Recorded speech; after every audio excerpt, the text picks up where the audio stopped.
గత వారం రష్యన్ అధ్యక్షుడు పుతిన్ అనూహ్యంగా ఉత్తర కొరియా పర్యటనకు బయలుదేరి వెళ్ళారు.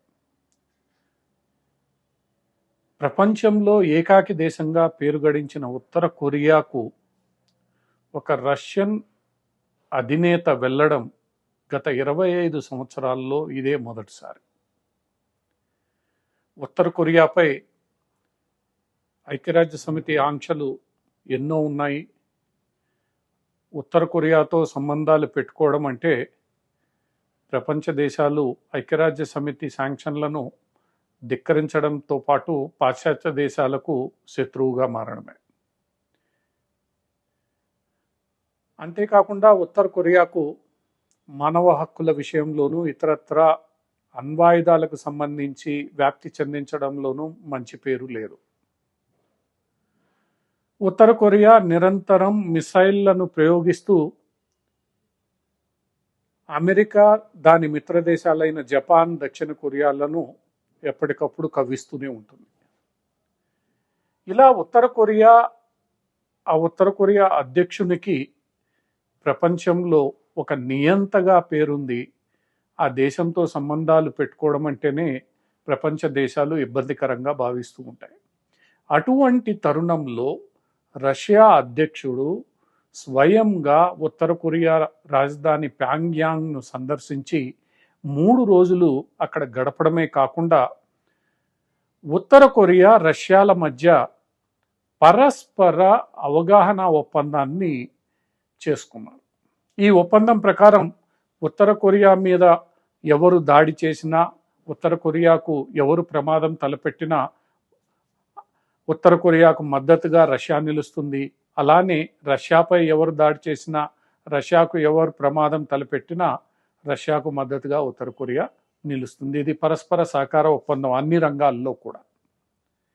ఇంతటి విపరీతమైన పరిస్థితి ఈరోజు తలెత్తడానికి కారణం ఏమిటి అన్న అంశంలోకి వెళితే, రష్యా యుక్రెయిన్ మధ్య జరుగుతున్న సుదీర్ఘ కాల యుద్ధం అని మనకి తెలుస్తుంది. యుక్రెయిన్, రష్యాల మధ్యలో యుద్ధం ప్రారంభమై దగ్గర సంవత్సర కాలం పూర్తయి ఇంకా సాగుతూనే ఉంది. త్వరలోనే అది 2 ఏళ్ళు కూడా పూర్తి చేసుకునే అవకాశం ఉంది. ఈ యుద్ధాన్ని కొనసాగించడానికి రష్యా ఎన్నో తంటాలు పడుతోంది. ఒకవైపు పాశ్చాత్య దేశాలు, ముఖ్యంగా యూరోపియన్ యూనియన్, ఐక్యరాజ్య సమితి లాంటి సంస్థలు రష్యాపై ఆర్థిక ఆంక్షలు విధించిన వేళ రష్యా ఆర్థిక వనరులు సరిగ్గా సమకూరకుండా సతమతమవుతోంది. దీంతో తాను చేస్తున్న యుద్ధాన్ని కొనసాగించడానికి ఇబ్బందులు ఏర్పడ్డాయి. మరోవైపు ఈ యుద్ధాన్ని చేయడానికి అవసరమైన ఆయుధ సంపత్తిని ఉత్పత్తి చేయడానికి, దక్కించుకోవడానికి కూడా రష్యా చాలా ఇబ్బందులు పడుతోంది. తాను దేశంలో ఉత్పత్తి చేస్తున్న ఆయుధ సంపత్తి సరిపోకపోవడంతో రష్యా పలు అంశాలకు సంబంధించిన ఆయుధాలపై ఇతర దేశాల మీద ఆధారపడాల్సిన పరిస్థితి.